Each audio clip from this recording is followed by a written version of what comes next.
गया और ले लेना बगवा पाना। मारे शब्दों सु गोपी चंद ने ज्ञान हो रहे हो, रवानी हो गया गोपी चंद महल में छोड़। सजनों रवाने हुआ गोपी चंद तो मां कहो बेटा जाने से पहले मारी 3 बातें मांग ले। किसी 3 बातें जो गोपी चंद्री मां मेणावती गोपी चंद ने बताई। प्रथम बात बताई है बेटा सेजरे माते सोई जे। दूसरी बात कोट में रही जे। और तीसरी बात सुहागण स्त्री ने संग में सदा रही। गोपी चंद मन में विचार करियो रे मां ऐसे कैसे बोल रही है। महल तो छुड़ा रही है, रानियां छुड़ा रही है, सुख सुविधा सारी छुड़ा रही है, जंगलों में कटाई सुविधा है। माता मैंने बात समझ में आई नहीं, जंगल में मैं सेज माते कैसे सो। तो पहले बोले बेटा आलस्य और प्रमाद मत कर जे, साधना कर जे, गुरु की आज्ञा में रही जे, सेवा कर जे। बहुत थकान आवे भी समय आराम कर जे, और बहुत थकावट आ जाए शरीर माते और भी समय यदि जमीन माते कंकड़ पत्थर माते भी सोई तो सहजरी नींद अनुभव हुई। दूसरी बात हे बेटा कोट में रही जे। कोट तो अर्थ कोट सुरक्षा रो प्रतीक है, सुरक्षा में रही जे। और संत मत में साधक रे वास्ते कोई कोट है तो संत और गुरुरी शरण है।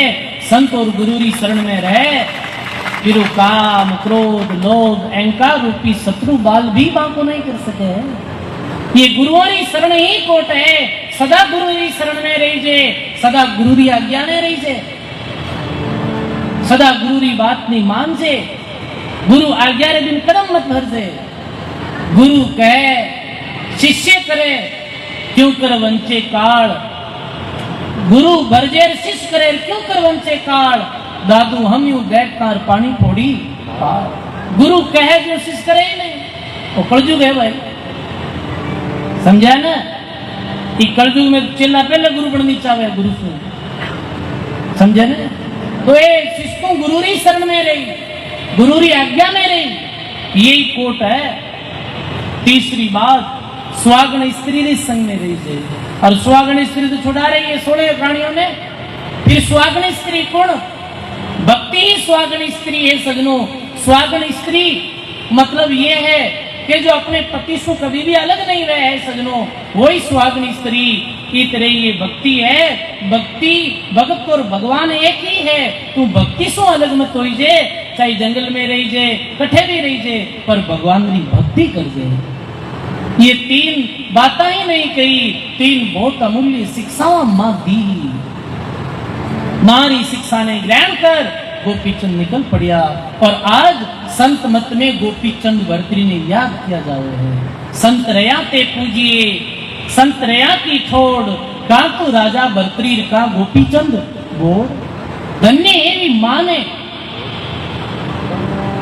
जो अपने पुत्रों ने इस ज्ञान दिए हुए। सजनों आखिरी समय में माता पिता अपने पुत्रों ने ये ज्यादा जोर देवे है शिक्षा दो, पढ़ाई कराओ भाई टाबरों में, सब यही क्या बड़ी स्कूल में भेजो। शिक्षा तो देवे है पर संस्कारों की कमी आ रही है। अपने पुत्रों ने शिक्षा दी और संस्कार नहीं दिया तो संस्कारहीन पुत्र कैसो है। भजनों में आवे गहरो गहरो फूल रोईडारो कैसे, और वे फुलड़ा मत लाई जो रोईडारो फूल दिखने में तो बड़ी सुंदर व्यापन में सुगंध बन रहा है। शिक्षा है संस्कार नहीं है तो वो पुत्र अप्रोस ही है।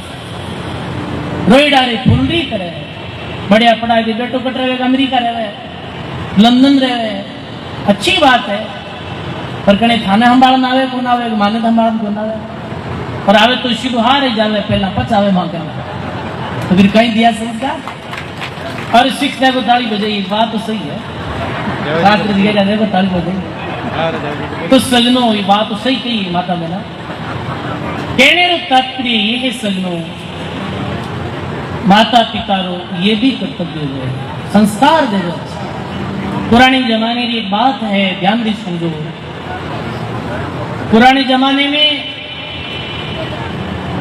एक कोई गांव में कुछ यात्री लोग वृंदावन जा रहा। वृंदावन रो जत्थो रवाने योजने गरीब मारो बैठो पियो माँ मैं भी वृंदावन जाऊं, मारे वृंदावन जानो है, मारी भी इच्छा है कि बेटा आप गरीब हाँ, अपने पास ही तो धन नहीं है, ये तो धनाढ़े लोग जा रहे हैं वृंदावन। पुराने समय में तीर्थों में धामों में कौन जाता जिसके पास धन हो, तो धन नहीं है अपने पास, तो राटी कर लियो मां जाओ मैं वृंदावन, तो मां क्यों कोई नहीं जा भाई।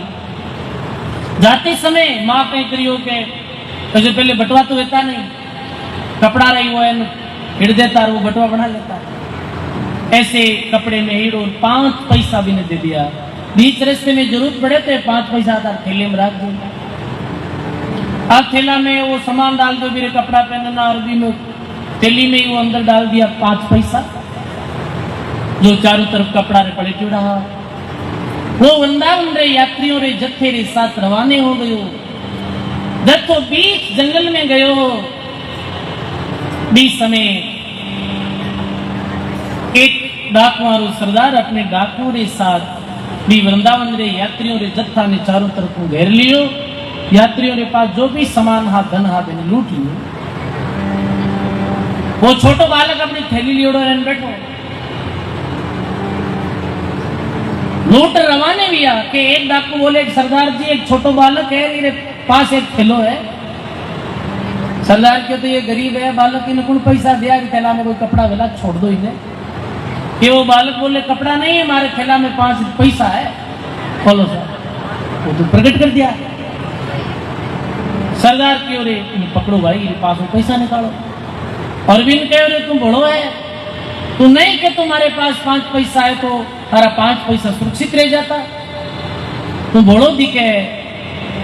तो भी समय वो बालक बोले रही सरदार मैं बड़ो नहीं हूं, मारी माँ मने बचपन से यही शिक्षा दी है बेटा कि कुछ भी हो जाओ, चाहे धनरी हानि हो जाओ, चाहे शरीर ही हानि हो जाओ, पर जीवन में कभी झूठ नहीं बोलना। इस वास्ते में झूठ नहीं बोलना कभी।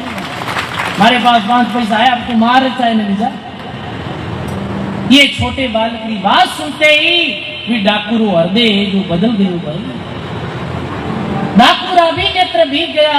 अरे एक तो यही माँ है जो इन्हें कितना अच्छा संस्कार दिया है, कभी झूठ नहीं बोलना, और पतो नहीं मारी माँ की जा संस्कार दिया जब मैं डाका डालो लोगा लो। अब देख लो भाई, एक तो भी डाकुरी भी माँ ही और एक भी छोटी बालकरी भी माँ ही। सजनों, मारे ऊपर बड़ी जिम्मेदारी है। गन्ने हैं वे उंगलियों पर गिनी जे इतना ही लोग जाने बचपन में मां मिली, और वो भी भगत मां। कैसे सजनों, जिन्हें बचपन में शिशु अवस्था में भक्त मां मिल जावे, जवानी में महात्मा मिल जावे, भी बालक ने अंत में परमात्मा जरूर मिले है, ये बात में कोई संदेह नहीं। अपने बालकों ने भक्ति का संस्कार दो, ऐसे महात्मा लोगों की सत्संग में लाओ और सत्संग से जुड़ो। देखो आप अनुभव करिए वाला 7 दिन तक आप ये प्रांगण में बैठ और शास्त्री जी महाराज रे मुखार बिंदु संत महापुरुषों रे सानिध्य में सत्संग सुनी, कितना अच्छा लगे बताओ। जब सभी लोग अपने सब कुटुंब कुल गांव रा लोग एक ही जाजन माते बैठ और एक साथ संतों रो ज्ञान सुना, तो अपनो अंतःकरण कितो शुद्ध और पवित्र गए भाई बताओ आप। सजनों 7 दिन गांव में सत्संग रहे है तो पूरे गांव रो माहौल है जो परिवर्तन हो जावे है, पूरे गांव में भक्ति और सत्संग की जो सुगंधी छा जावे है। पर आ सुगंधी सजनों थोड़ा दिन ही छाई रहे। अब आप ज्यादा दिन तक फिर संतोरी सत्संग नहीं सुना तो फिर आप भी संसार में ही रमणी कर जावा वापिस। तो मैं तो ये निवेदन करूं, प्रत्येक गांव में 7 दिन तक ऐसा सत्संग और शिविर लगना चाहिए। गाँव में जावा आंक्यारा शिविर लगे बताओ, और कोई कैंप लगे और कोई जानचारा कैंप लगे।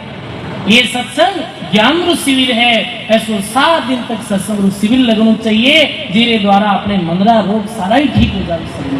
एकदम से चिंता, तृष्णा, कल्पना, क्रोध, ईर्ष्या के सब सत्संग के द्वारा मिटे हैं। और सिरला गांव बहुत धार्मिक गांव है और महाराज जी आते कोई भी काम करे गांव रा लोग तो बहुत खुले दिलों करे है, कंजूस लोग नहीं है ठहरा, बहुत विशाल दिल रा लोग है।